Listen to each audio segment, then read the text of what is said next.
Servus Leute, willkommen auf dem YouTube-Kanal von Mountainbike News. Und zwar geht es heute um das neue Specialized Stumpjumper in der 15. Generation. Wie ihr wahrscheinlich wisst, das Stumpjumper ist seit Ewigkeiten auf dem Markt und wird jetzt nochmal ganz neu aufgelegt. Man verabschiedet sich von der asymmetrischen Rahmenform, es gibt viele neue Details dazu und natürlich einen ersten Testeindruck, den ich mit aus Kanada bringen konnte. Also seid gespannt, los geht's! So, wie bereits einleitend erwähnt, das neue Stumpjumper sieht ein wenig anders aus als die beiden Vorgänger. Das heißt, man hat keine asymmetrische Rahmenform mehr gewählt. Man hat das Ganze laut Specialized selber from scratch gestartet, also mit einem weißen Blatt Papier. Hat verschiedene Hinterbaumöglichkeiten durchgetestet. 3 Jahre Entwicklungszeit sind das Ganze gelaufen. Inklusive sind über 50 Leute involviert gewesen laut Specialized.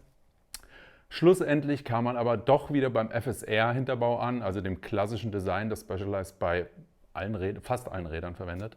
Somit ähnelt das neue Stumpy vor allem dem Levo SL, also dem elektrischen Geschwisterchen des Stumpjumpers, und bietet in der neuen Konfiguration 150 mm an der Front und 145 mm am Heck. Kenner des Stumpjumpers wissen, zuvor gab es 2 Varianten, also es gab ein normales Stumpy und ein Stumpy Evo. Heute gibt es nur noch ein Stumpy, also beide Bikes wurden zusammengefasst in eine Rahmenplattform. Umso mehr Geometrieverstellung gibt es, also man kann im Endeffekt den Lenkwinkel einstellen. Dieser bewegt sich von 63,5 bis 65,5 Grad.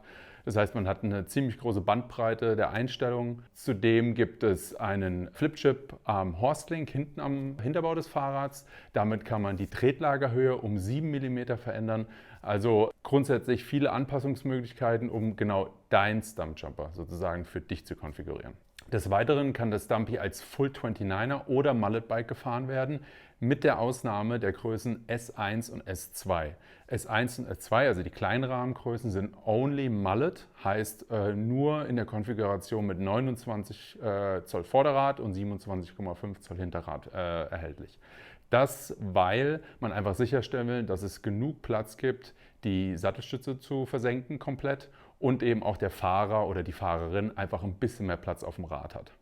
Grundsätzlich ist das Stumpy in seiner 15. Generation in 6 Größen erhältlich, also von S1 bis S6, und hat dann ein Reach von 400 bis 530. Also man kann im Endeffekt alles abdecken, mehr oder weniger alle Körpergrößen sollten damit den richtigen und passenden Sitzplatz finden. Ausstattungsvarianten gibt es verschiedene, gestartet mit dem Frameset.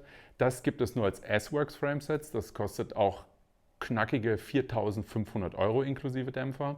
Dazu gibt es natürlich wie gewohnt die Comp-Variante, die Expert-Variante, die Pro-Variante und natürlich das S-Works.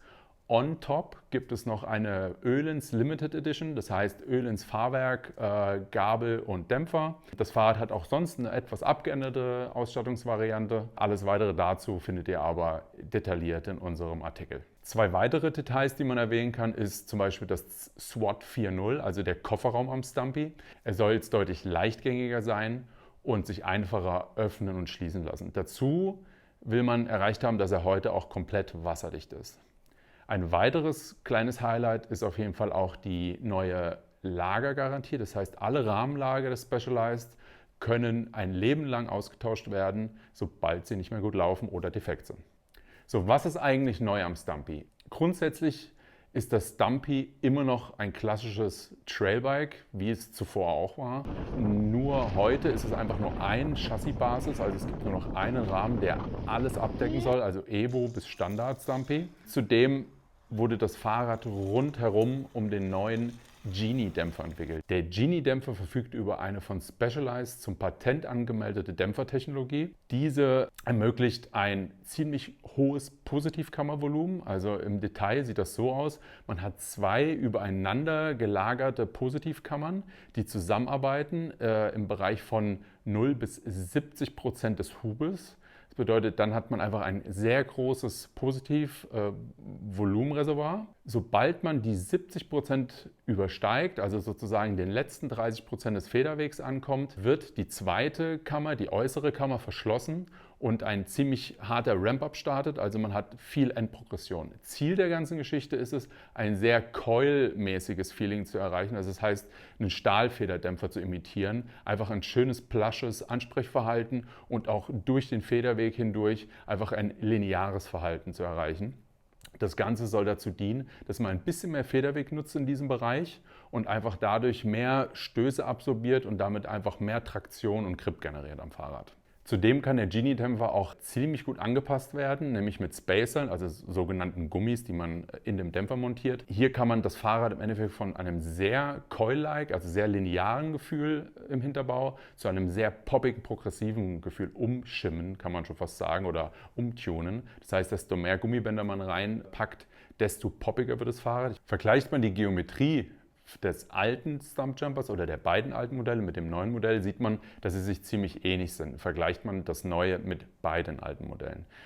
Durch die große Verstellbarkeit ist man eigentlich komplett aufgestellt für alles. Also von klassischem Trailfahren bis schon eher Enduro-like Bergabgehämmer. Das bedeutet, mit einem 63,5er Lenkwinkel geht natürlich ziemlich viel und man muss auch sagen, das Fahrrad hat sich auch sehr, sehr potent angefühlt. Bei unserem Test in Kanada war es so, dass wir zuvor keine Informationen bekommen haben zum Fahrrad und auch keine Informationen, wie viel Federweg wir eigentlich haben, was für Geometriedaten wir haben, etc.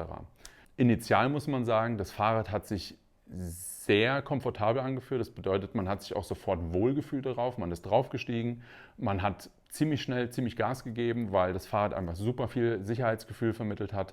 Und für mich persönlich hätte ich nicht damit gerechnet, dass es 150, 145 sind, also Front zu Heck, was den Federweg angeht. Die 150er Gabel, klar, das sieht man, hat sich trotzdem im Gesamtkonzept einfach nach mehr angefühlt und sehr potent auf jeden Fall. Ich selber habe die Größe S5 getestet, also es gibt S1 bis S6. Für mich mit 1,94 fand ich die Größe S5 mit einem 500er Reach und einem Stack von 654 mm als optimal, weil viel größeres Fahrrad möchte ich gar nicht haben bei meiner Größe und 530 Reach ist dann schon ein bisschen zu lang für mich. Der Sitzwinkel liegt etwas über 77 Grad, damit ist er etwas steiler geworden im Vergleich zum Vorgänger. Ich würde sagen, in Realität fällt er etwas flacher aus, zumindest fühlt er sich etwas flacher an. Man könnte sagen, mit meiner Auszugshöhe von der Vario-Stütze ist es natürlich immer ein anderes Thema. Ich habe lange Beine, ich bin groß, also wird im Endeffekt wandert der Sattel ziemlich weit nach hinten. Ich muss aber sagen, trotzdem habe ich eine super Position für mich gefunden. Ich hatte keinerlei Probleme im Appel. Du kannst natürlich auch die Kompression oder den Climb-Switch am Dämpfer nochmal zumachen. Damit sitzt du nochmal etwas aufrechter und hast vor allem auf längeren geraden Strecken einfach nochmal weniger Pedalbob, also du federst weniger ein im Fahrwerk. Habe ich selber kaum genutzt, ich habe es einfach mal ausprobiert, aber auf den technischen Climbs, die wir in Kanada hatten, das waren alles angelegte Appelstrecken, die super gut waren, um das Ganze zu testen. Technischen Abschnitten mit vielen Kurven, die auch sehr eng waren und ich muss sagen, ich kam super gut mit die Kurven, das Fahrrad ging mega gut bergauf, also 77,3 Grad Sitzwinkel, in dem Fall tipptopp. Kommen wir nun zum wichtigsten Part dieses Videos, nämlich wie das Fahrrad performt auf dem Trail. Specialized sagte vollmundig, man will ein Trailbike für alle Trails geschaffen haben, also eins, was mehr oder weniger alles abdeckt. Ob das so ist, haben wir natürlich erprobt. Wir hatten 2 Tage in Kanada Zeit, um uns auf dem Fahrrad rund um den Mount zu Hallam, das ist auf Vancouver Island, einen Eindruck zu verschaffen. Da gab es alles von sehr gebauten Trails, also viele Anliegerkurven, viele Sprünge, ein paar roughe Sektionen mit Wurzeln und Steinen, gerade in der Anbremszone, da komme ich später vielleicht nochmal drauf. Ansonsten gab es auch ein paar klassische Loamer-Strecken, heißt eher wilde, steile Hänge mit frischem Waldboden. Aber zu Beginn starten wir natürlich mit dem Uphill. Der Uphill beim Specialized Stumpjumper war für mich sehr komfortabel. Ich konnte eine sehr gute Position finden. Der Sitzwinkel hätte für mich zwar noch einen Tick steiler sein können, aber grundsätzlich muss ich sagen, die Position war schön aufrecht. Man konnte effizient und ohne viel Kraftverlust auch über technische Segmente treten. Ich habe mich da wirklich sehr wohl gefühlt. Das Gewicht des Fahrrads liegt, also ich konnte das Fahrradgewicht in Größe M wiegen. Das waren 14,0 Kilo ohne Pedale. Heißt relativ leicht. In meiner Größe S5 versus S3 wird es wahrscheinlich ein halbes Kilo schwerer sein. Also ich gehe mal davon aus, dass man am Ende irgendwo bei knapp 15 Kilo mit Pedalen landen wird. Grundsätzlich kann man sagen, die Uphill-Performance war tipptopp. Und ich würde mich nicht scheuen, lange Tage mit dem Specialized anzugehen und auch wirklich große Touren damit zu fahren. Kommen wir zur Abfahrt. Was man sagen muss, es ist typisch Specialized, man setzt sich drauf und man fühlt sich eigentlich direkt wohl. Ich habe für mich die Rahmengröße S5 gewählt und ich muss sagen, ich habe das auch bis zum Ende nicht bereut. Ich habe eine sehr gute Position im Rad gefunden.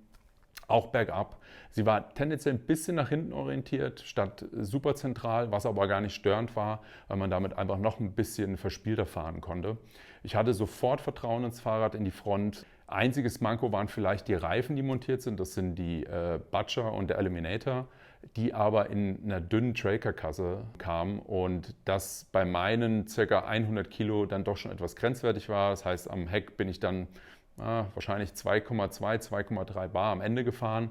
Und das bei nassen und eher rutschigen Bedingungen war zum Teil ein bisschen sketchy, aber es ging natürlich trotzdem gut. Das versprochene Traktionswunder am Heck konnte ich damit leider nur teilweise spüren, weil ich einfach ein bisschen gekämpft habe mit der sehr starken Maven-Bremse und einem sehr prallen Hinterradreifen, der dann halt auf rutschigen Untergrund, der teilweise Hardpack war, auf den es geregnet hatte. Das war zum Teil schon ein bisschen spannend. Hatte ein paar wilde Momente, aber grundsätzlich muss man sagen, der Hinterbau arbeitet wirklich super satt, super plush. Für ein Trailbike mit 145 mm ist es wirklich erstaunlich. Also allein vom Gefühl, ohne zu wissen, was man da unter sich hat, hätte ich ganz locker irgendwas zwischen 155 und 165 angenommen. Einfach weil es so satt lag, gerade mit wenig Volumenspacern im Dämpfer, hat es eine sehr lineare Charakteristik gehabt und wirklich ein stahlfederartiges Feeling, könnte man sagen. Aber grundsätzlich war der Grip bei unseren Bedingungen auf dem Trail einfach durch den Reifen etwas limitiert. Was man auch sagen muss, trotz des sehr linealen, also sehr plaschen Feelings am Hinterbau, hatte man nicht das Gefühl, dass man zu wenig Pop hatte. Also man konnte wirklich an jeder Ecke abziehen, man konnte Sprünge richtig schön rauspoppen. Und das fand ich schon sehr bemerkenswert für einen Dämpfer von dem Format und mit dieser Charakteristik, die einem einfach ein super sattes Gefühl gibt, aber auf der anderen Seite auch viel Gegenhalt und viel Pop ermöglicht. Auch erfreulich war es, dass eigentlich keinerlei Geräuschkulisse stattfand während der Fahrt. Also es war kein Klappern, kein Knarzen oder irgendwelche ungewollten Geräusche zu hören. Und das macht so eine Fahrt natürlich nochmal etwas entspannter, weil Störgeräusche sind nie schön beim Fahren. Wenn ich mein Fazit ziehe zum neuen Stumpjumper 15, würde ich sagen, es ist wirklich ein sehr gelungenes Rad. Man könnte sagen, ich hatte das auch im Artikel als die eierlegende Wollmilchsau betitelt. Ob es die am Ende ist, das ist, glaube ich, für jeden selbst zu entscheiden. Ich muss sagen, es findet eine sehr gute Mitte. Das heißt, man hat ein sehr agiles Trailbike, das sich leicht verspielt fahren lässt. Es macht auch einen sehr leichtfüßigen Eindruck auf dem Trail, liegt aber parallel dazu auch irgendwie satt. Gerade in roughen Segmenten, wenn es richtig zur Sache geht, hat man keine Angst reinzuhalten. Habe ich auch immer wieder gemerkt bei größeren Sprüngen, die für mich ja fremd waren dort und ich einfach gar nicht gezögert habe, ob ich das mache oder nicht. Und das ist einfach die Sicherheit, die das Fahrrad mir gegeben hat am Ende. Und das ist grundsätzlich ein sehr gutes Zeichen. Für mich zusammengefasst gibt es einfach ein super gutes Gesamtkonzept, das neue Stumpjumper. Und ich kann mir da vorstellen, dass du halt nach der Arbeit eine Jump-Session mit den Jungs irgendwie am Homespot oder eine große Enduro- oder Trailrunde fährst. Beides absolut möglich mit dem Fahrrad, ohne irgendwie Abstriche machen zu müssen in beiden Segmenten. Das einzige Manko für mich, was die Standardausstattung angeht, ist einfach der Reifen. Ich persönlich würde den so oder so wechseln, aber in dem Fall muss man das mal erwähnen. Also die dünnen Trailkarkassen, die verbaut waren, limitieren das Fahrrad in dem, was es kann, und es kann ziemlich viel und deswegen da noch ein paar ordentliche Reifen drauf und das Fahrrad ist wirklich zu allem bereit. Wenn euch das Video gefallen hat, dann Daumen hoch und lasst ein Abo da. Ansonsten sehen wir uns natürlich im nächsten Video. Bis dahin.